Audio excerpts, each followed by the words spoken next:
Ladies and gentlemen, with one of the broadcasters, Sky Sport, Adam Smith. Welcome to New York. You know, many times you've been here. Pleasure to have you over here. Thank you. I love being over here. We've seen some great fights. It's a great city, wonderful place to be, and of course, where we saw the big upset on June the 1st in the Garden. So it's the whistle stop tour of Saudi Arabia, New York, and then London. We're flying overnight. So Now, how you picture this fight? You know, second fight. I was speaking with Andy before, and I said you train only like I would consider 75%, but now you have the 100% in order to train for this fight. How do you picture this fight? I think it's a 50-50 pick-em fight. I mean, maybe Anthony Joshua might be a slight favourite on paper because he has the physical attributes to get the job done, but he didn't last time. And you know, in some ways, you're only as good as your last performance.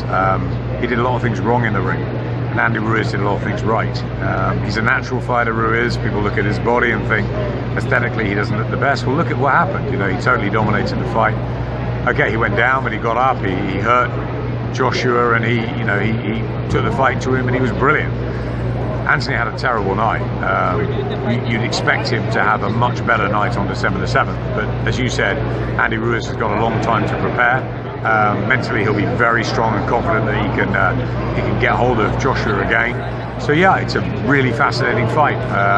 It just depends whether AJ can get hold of the middle of the ring and outbox him at range, or whether Andy Ruiz can get his fast hands working and get through the gaps and show some vulnerabilities again, because often rematches, especially if they're immediate ones, can go the same way. So it's going to be a dramatic one in the desert in Saudi. You know, it's a difficult one to call, and that's why people are going to tune in. I will always say that somewhere, somehow has to come out. You know, the big amount of these two fighters they have in their package. What do you say about when this fight now it took place in always Saudi Arabia, and now it's calling the attention?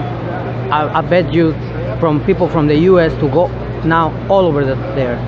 Yeah, I mean, look, we wanted the fight to be in Cardiff, in Britain. That would have made real sense for us with the British fight fans and having 80,000, 90,000 there. But obviously there was a lot of money on the table for Saudi Arabia.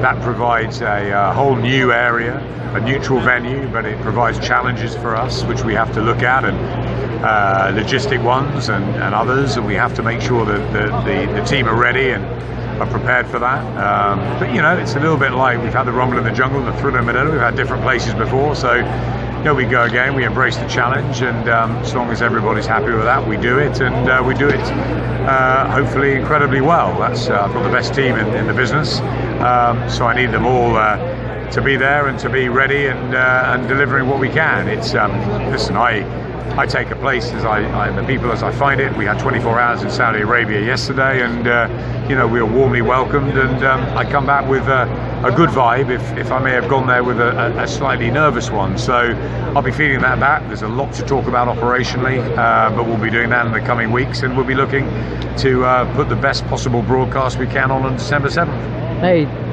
I bet you nobody wants to miss it. You will be there. I'm willing to travel over there for that fight. You know, I don't want to miss it. In case if I can travel, I guess I gotta stay tuned, download the Zone.